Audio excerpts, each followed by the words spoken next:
నమస్తే శ్రీమాత్రే నమః శ్రీ కృష్ణాయ నమః. మనకి ఖగోళంలో ఎప్పటికప్పుడు మనం ఏం ప్రస్తావించుకుంటాం? యోగాల గురించే ప్రస్తావించుకుంటాం. రోజువారీగా దిన ఫలితాలు చెప్పుకోవడం అది కామన్, లేదా మాస ఫలితాలు చెప్పుకోవడం అది కామన్.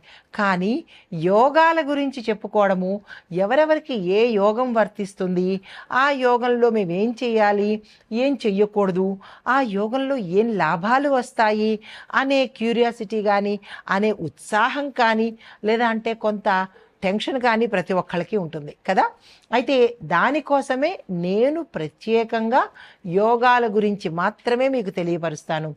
అయితే ఇప్పుడు మనకి అక్టోబర్ నెలలో, సెప్టెంబర్ మధ్య నుంచి అక్టోబర్ నెలలో మనకి 3 రకాల రాజయోగాలు గోచరిస్తున్నాయి.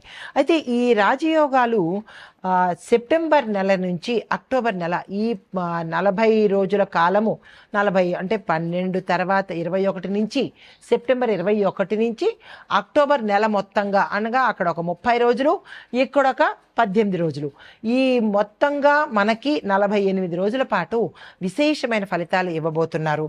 అయితే ఇవి మనకి అందరికీ ఒకేలా ఉంటుందా అంటే అందరికీ ఒకేలా ఉండదు.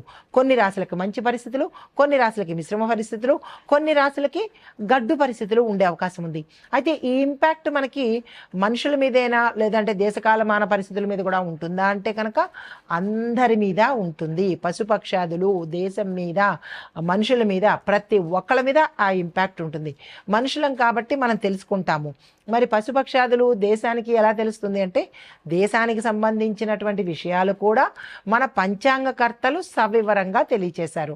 అయితే ఇప్పుడు మనకి అక్టోబర్లో ఈ గ్రహ సంచారాలు, రాబోయే అంశాలలో ఎవరెవరు ఎలా ఉండబోతున్నారు అనేది కనుక చూసినట్టయితే, సూర్యుడు కన్యా రాశిలో తులా సంచారం చేస్తూ అక్టోబర్ 17న తులలో ప్రవేశించి అక్కడ అంటే మనకి స్థిరంగా ఉండిపోయే అవకాశాలు కనబడుతోంది. అలాగే బుధుడు, శుక్రుడు, కుజుడు, గురుడు, శని కుంభరాశిలోను, తర్వాత రాహు మీనంలోను సంచారం చేస్తూ ఈ గ్రహణం మనకి అక్టోబర్ నెలలో సెప్టెంబరు 21 నుంచి మనకి గ్రహణం కూడా రాబోతోంది. ఆ గ్రహణాల ఇంపాక్ట్ కూడా మనకి దీని మీద పడే అవకాశం ఉంది. అయితే 3 శక్తివంతమైన రాజయోగాలు ఏమిటయ్యా అంటే కనుక, ఒకటి గజకేసరి యోగము, మనం ఇందాక చెప్పుకున్నట్టు, అంటే గత వీడియోలో చెప్పినట్టు గజకేసరి యోగము, ధనయోగము, దీంతో పాటు రాజయోగం కూడా మనకి రాబోతోంది. అయితే ఈ 3 కలిసి ఒకే రకమైన ఇంపాక్ట్ ఇస్తాయా అంటే కొంతమందికి ఒకే రకమైన ఇంపాక్ట్ ఇవ్వచ్చు, మరి కొంతమందికి మిశ్రమ ఫలితాలు ఇవ్వచ్చు. అయితే ఎవరెవరికి ఏమి ఫలితాలు ఇస్తున్నాయి అనే అంశం చూసినట్టయితే కనుక ముందుగా దేశకాలమాన పరిస్థితులు తెలిసేసుకుందాము. అయితే దేశ పరిస్థితి చూసినట్టయితే కనుక దేశంలో రాజకీయ పరిస్థితి అకస్మాత్తుగా కొన్ని రాజకీయ నిర్ణయాలు తీసుకోవాల్సిన పరిస్థితి ఏర్పడడంతో పాటు ఇవి యొక్క దేశాన్ని ప్రభావితం చేసేటట్టుగా కూడా ఉంటాయి. అయితే రాజకీయ కూటములు, విస్తరణలు, సంస్కరణలు కూడా ఈ సమయంలో ప్రవేశపెట్టవచ్చు. ఆర్థికంగా చూసుకున్నట్టయితే కనుక మనకి స్టాక్ మార్కెట్లో ఫ్లక్చుయేషన్స్ వస్తాయి, హెచ్చు తగ్గులు వస్తాయి. అంటే మన బంగారం ధరలు పెరగడము, మళ్ళా తగ్గడము, మళ్ళా పెరగడము, తగ్గడము, ఇట్లాంటి అనిశ్చితమైన పరిస్థితులు ఏర్పడతాయి. ఐటీ సాఫ్ట్వేర్లు కూడా కొంత ఫ్లక్చుయేషన్కి గురి అయ్యే అవకాశాలు, కొంతమందికి ఐటీ ఉద్యోగాలు కోల్పోవడము, ఇలాంటి అనిశ్చితమైన పరిస్థితి, స్థిరము లేని పరిస్థితి కనబడుతుంది.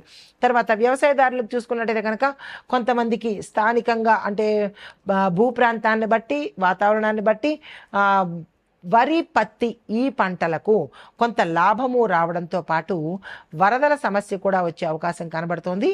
అది ప్రాంతాన్ని బట్టి, మళ్ళీ అందరికీ కూడా ఈ సమస్య ఉండదు. న్యాయరంగంగా చూసినట్టయితే కనుక కొన్ని తీర్పులు పెండింగ్ పడిపోవడము, మరి కొన్ని తీర్పులు బయటికి వెలువడే అవకాశము కనబడుతోంది. పాత రాజకీయ కేసులు కూడా కొత్త మలుపులు తిరుగుతూ బయటకు వచ్చే అవకాశం ఉంది. తర్వాత వాతావరణ పరిస్థితి చూసినట్టయితే కనుక అకాలంగా ఎండ ఉన్నట్టే ఉండడము, అకాలంగా వర్షాలతో పాటు వరదలు కూడా వచ్చే అవకాశము కొన్ని ప్రాంతాల్లో గోచరిస్తోంది. అయితే కొన్ని ప్రాంతాలలో వరదలతో కొన్ని రాష్ట్రాలు ఇబ్బంది పడేటట్టుగా కూడా కనబడుతోంది.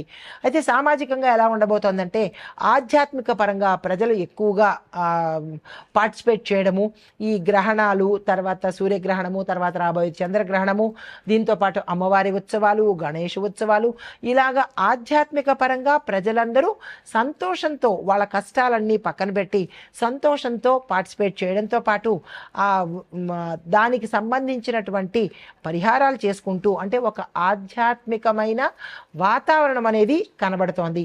ఎక్కడ అల్లర్లు కానీ గొడవలు కానీ లేకుండా ప్రశాంతమైన వాతావరణం గోచరిస్తోంది. అయితే ఈ ఫలితాలు మరి మేషాది ద్వాదశ రాశుల వారి మీద ఎలా ఉండబోతోంది అనే అంశంలో ఒక్కొక్క రాశి గురించి విశ్లేషణ చేద్దాం. తదుపరి రాశి మీనరాశి. ఈ రాశి వారికి ఏ యోగం కలిసి వస్తోంది అనేది చూసినట్టయితే కనుక ముందుగా ఫలితాలు రాహు ప్రభావం ఉన్నప్పటికీ మీకు గురువు కర్కాటకంలో ఉండడం వల్ల చాలా మేలు జరిగే అవకాశం ఎక్కువగా కనబడుతోంది. అంటే అన్ని రంగాల్లో వాళ్ళకి విద్యార్థులకు, ఉద్యోగస్తులకు, పారిశ్రామికవేత్తలకు, వ్యాపారస్తులకు, తర్వాత రాజకీయ నాయకులకు, వ్యవసాయదారులకు, ఇలా ప్రతి రంగంలో ఉన్న వాళ్లకు మంచి జరిగే అవకాశాలు ఎక్కువ కనబడుతున్నాయి. ఉద్యోగము, వ్యాపారము, కుటుంబంలో కూడా మీకు సానుకూలమైన ఫలితాలు ఎక్కువ గోచరిస్తోంది. అనుకోని ధనలాభము, ప్రయాణ సౌఖ్యం కలుగుతుంది. దీంతో పాటుగా మీరు ఏ ప్రయత్నం చేసినా ధన రూపంలో కలిసి వచ్చే అవకాశం కనబడుతోంది. అంటే ఇక్కడ మీకు వర్తించేది ధనరాజయోగం ఎక్కువగా వర్తిస్తోంది. కాబట్టి ధనానికి సంబంధించి మీరు ఏ ప్రయత్నాలు చేసినా ఉద్యోగంలో కానీ, వ్యాపారంలో కానీ, రాజకీయంగా కానీ, ఇలా ఏ రంగంలో ఉన్న వాళ్ళైనా సరే, ఒక విద్యార్థులు తప్ప మిగతా అందరికీ కూడా మనకి ధనరాజయోగం మీకు కలిగేటట్టుగా గోచరిస్తోంది. అయితే కుటుంబపరంగా చూసుకున్నట్టయితే కనుక మీరు ఏదైతే గతంలో అంటే కిందటి నెల వరకు కావచ్చు, లేదంటే గతంలో కానీ ఆగిపోయిన పనులు కానీ, ఆగిపోయిన శుభకార్యాలు కానీ, ఇలాంటివి ఏవైనా ఉంటే ముందుకు వెళ్ళే పరిస్థితి కనబడుతోంది. కీలకమైన సమస్యలు పరిష్కారానికి వస్తాయి. మీకు చెప్పదగిన పరిహారము గురువారం రోజు, అంటే ఈ మాసంలో ఈ సమయంలో మనకి వచ్చే ప్రతి గురువారము దృష్టిలో పెట్టుకోండి. అప్పుడు గోపూజ చేసి అరటి చెట్టు దగ్గర దీపం వెలిగించే ప్రయత్నం చేసుకోండి. అరటి చెట్టు మా దగ్గర లేదు, మాకు ఎక్కడ లేదు అంటే గుళ్ళోకి వెళ్ళి గుడి దగ్గర చేసుకునే ప్రయత్నం చేసుకోండి. ఏది ఏమైనప్పటికీ అరటి చెట్టు దగ్గర దీపం పెట్టడం అనేది మీ బాధ్యత. అది ఎక్కడ ఏమిటి అనేది మీరు చూసుకుంటే సానుకూలమైన ఫలితాలు దీని ద్వారా పొందే అవకాశం కనబడుతోంది. ఇది కంక్లూజను లాస్ట్లో వేసుకోండి. అయితే మొత్తం మీద ఈ సమయంలో మనకి 3 యోగాలలో కొంతమందికి కొన్ని యోగాలు, కొంతమందికి అన్ని యోగాలు, కొంతమందికి ఏమీ కలగకపోవడం అనేది గోచరిస్తోంది. అయితే ఓవరాల్గా చూసినట్టయితే కనుక అక్టోబర్ 6, 20 ఈ 2 డేట్లు గుర్తుపెట్టుకోండి. చంద్రగ్రహణ ప్రభావం గతంలో ఉండడం వల్ల కొన్ని ముఖ్యమైన నిర్ణయాలు మీరు వాయిదా వేయవలసిన పరిస్థితి ఏర్పడుతోంది. తర్వాత మొత్తం మీద చూసినట్టయితే కనుక ఈ 3 రాజయోగాలు ఆర్థికంగా ఉత్సాహము, రాజకీయంగా మార్పులు, వ్యవసాయ పరంగా లాభాలు తెచ్చిపెట్టేటట్టుగా గోచరిస్తోంది. అయితే మరి వ్యక్తిగతంగా ఎలా ఉండబోతోంది, ఏ రాశులకు గౌరవాలు ఏర్పడతాయి, ఏ రాశులకు ధనయోగం కలుగుతోంది అనేది ముందుగా మీకు చెప్పడం జరిగింది. అయితే కొన్ని రాశుల వాళ్ళకి పదవి, ధనము, గౌరవము, సౌఖ్యము ఇవి మాత్రం కలిగేటట్టుగా కనబడుతోంది. ప్రతిదీ మీకు సవిస్తరంగా తెలియజేశాను. నమస్తే.